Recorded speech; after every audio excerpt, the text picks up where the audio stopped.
On February 18th, 2026, I was gifted the first volume of Jujutsu Kaisen.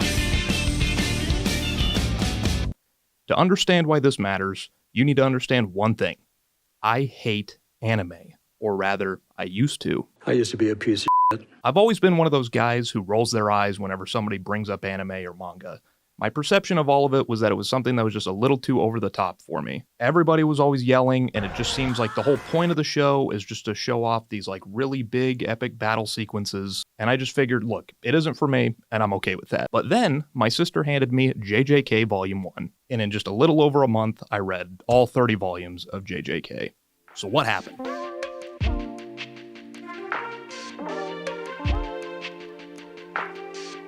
Before we get too deep on my thoughts of JJK, I just want to take a step back for people that may have been like me and had never read a manga in their life. Manga is different from traditional American comic books in 3 ways. Number 1, they're read from right to left, not just the pages, but the dialogue boxes, and the way the characters talk and move.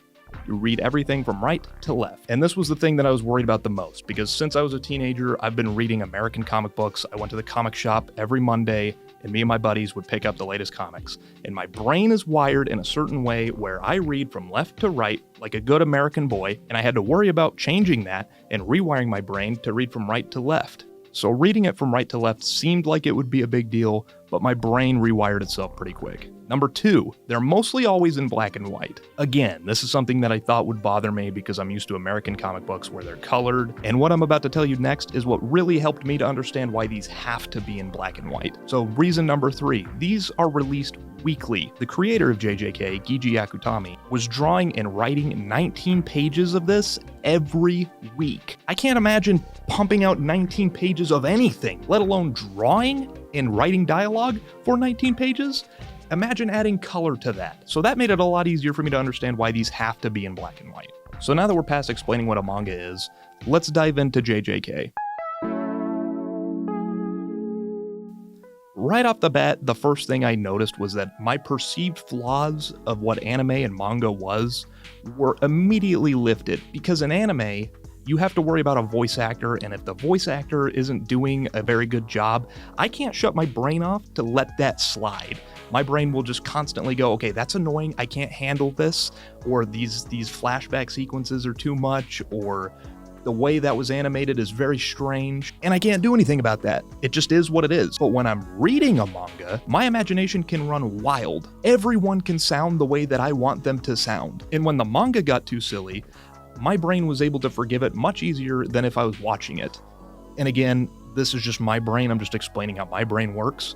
But for me, I found reading to be much more enjoyable than watching. I also noticed that the pacing was very fast. I started volume 1, and about 30 minutes later, I was calling my brother asking him to pick up the next 7 volumes on the way home because I was wrapping this one up. Something about the way the panels are laid out, I'm able to just breeze right through these things. And it reminded me a lot of like storyboards for a movie before the movie is actually filmed. So when I'm reading it, I'm imagining like a full-blown motion picture. Another thing I noticed is that despite it being in black and white, the fights are really easy to follow, and this might not be the case for the majority of manga, but for this specific series, I thoroughly enjoyed all the fight scenes. So when did it click for me?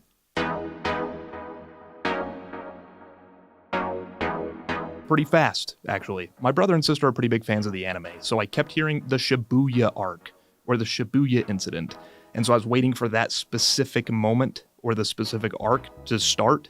But the moment it clicked actually happened in volume 1. When I realized that our main character is basically just Peter Parker with magic, I got on board way faster than I imagined. And to be honest, I chalk a lot of my enjoyment of JJK up to that revelation that our main character is basically Peter Parker, and I was able to connect to previous comic books that I had read while reading JJK. But if I had to pick a moment where I went from enjoying it and having it click with me to me being locked in, it was actually a moment that made me laugh out loud. Go ahead and skip to this timestamp if you want to avoid anything about this series, but to be honest, this is a pretty tame spoiler, so I think you'll be fine. But the moment that made me laugh out loud was actually a moment with a character named Toto. Because early on, Toto is talking to another one of our main characters, and he's trying to decide whether or not he's going to fight him based on what kind of girls he likes. So he asks him the question, what kind of girls do you like? And to which our other main character responds, Girls with personality, I guess. And then Todo proceeds to just beat the crap out of him. Several issues later, enough time has passed for me to forget that interaction.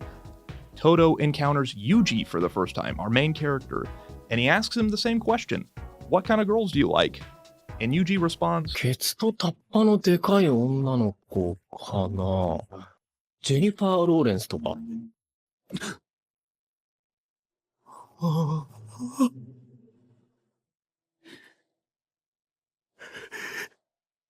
地元じゃ負け知らずか。どうやら俺たちは親友の。 and immediately I'm busting up laughing. That was the funniest thing that I think I've ever read in a comic book, period. From that point on, Todo decides that Yuji is his brother and he's his best friend, which leads me to why the characters in JJK work for me. Everybody in JJK is so different. There's so much personality packed into every single character that you meet, and they're all so unique. Yuji, for example, he's our main character, and like I said earlier, he reminds me a lot of Peter Parker. We get introduced to this world through Yuji, and this series only works if Yuji works, if he's a likable protagonist, and he is. Next up, we got Gojo, who's our mentor to Yuji in more ways than one, and he's also badass. There's a moment in this series where I went, okay, this guy is the most powerful being in all of this series. More on that in the spoiler talk video coming pretty soon. JJK might have the most likable cast of characters that I've ever read in my entire life. And that's coming from somebody who's read a lot of books, read a lot of comics.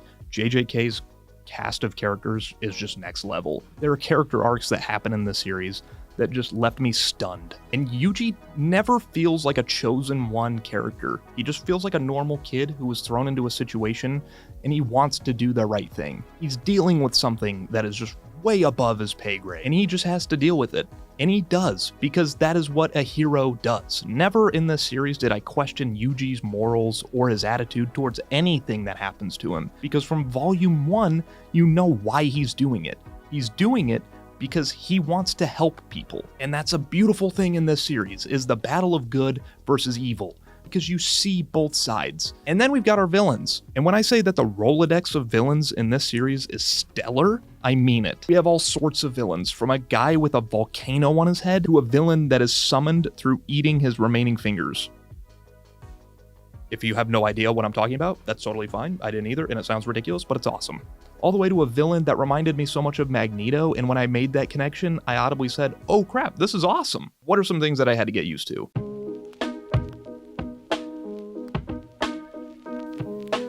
This series throws a lot of characters and a lot of lingo at you, and I think for me, binging all of it and not having like a week in between issues to reread and discuss and think about it with my friends, I think it definitely impacted me to a point where I was leaning more towards not understanding, because it does happen so fast. A lot of it is thrown at you so quickly and you're just expected to remember it. And to be completely fair to the manga, maybe I would have. If I was reading this weekly during release, I probably would have understood everything that was being thrown at me. New techniques, new characters, new villains will show up and then just not be mentioned for the next 10 issues. And when they do show back up, you gotta like rifle through and find like, okay, yeah, that's who that was, that's what happened. And I definitely got lost. It clearly wasn't a deal breaker because I read all of them, and I love me a complex magic system. Cue Brandon Sanderson. I mean, I've read all of the Stormlight Archive. I love pretty much everything in the Cosmere, so you know I love me a good complex magic system. Another thing that I had to become okay with was our characters stopping mid-fight to explain why they're fighting each other. And at first I thought, okay, this is kind of stupid. Like, dude, you have the upper hand. What are you doing? Just keep fighting. Quit stopping the fight to explain why you're fighting somebody or explain what your powers are. Even before you start, that was a preemptive shh. Just know I have a whole bag of shh with your name on it. And then it happened like 20 more times. And then I just realized that I just have to get over it, that this is what JJK is, and this is probably how anime and manga is in general. So I'm okay with it now. If it happens, it happens. I'm just gonna stop thinking that I don't have to have everything explained to me. If somebody starts fighting and then in the middle of the fight they stop to explain why they're fighting, it's fine. I'm totally okay with it now.